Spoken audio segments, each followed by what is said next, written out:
Hi, I'm Jay Walker. It's September 15th, September 12th, 2015. Today I'm here to talk about things that we can't talk about in good company or haven't in the past. And we need to move off that issue. We need to move off those kinds of things. Some of the things we haven't been able to talk about in the past has been bullying, mental illness, various things like that. We haven't talked about it. We started to talk about it. Some of these things have gotten a lot better because of it.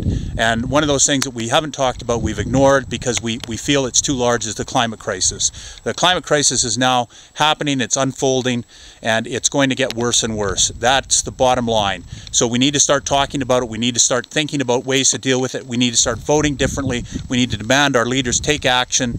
And we can no longer just sit there and pretend this isn't happening. We need to talk about it with our neighbors, with our friends, with our co-workers. We need to talk about it and ask our friends and neighbors what they think we should all be doing.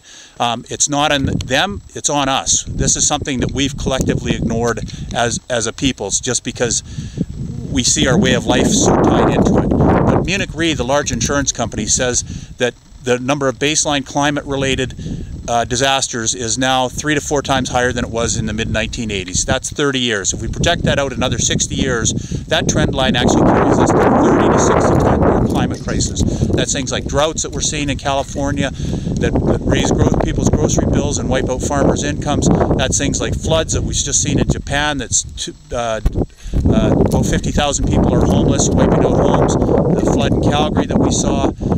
All events of this nature. Forest fires that cost a lot of money to fight and things like that.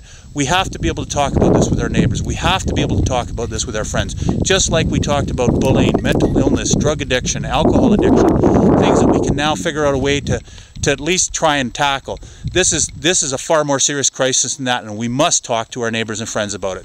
Please share this message if you think it's important that we move off this things we can't talk about in good company, and the climate crisis being one of them. We don't have a lot of time, folks. We simply do not have a lot of time. This is not something we can safely leave any longer for another 10 or 15 or 20 years. That's not a viable choice going forward into the future. So again, please share this message. Thanks a lot. Have a good day. Bye.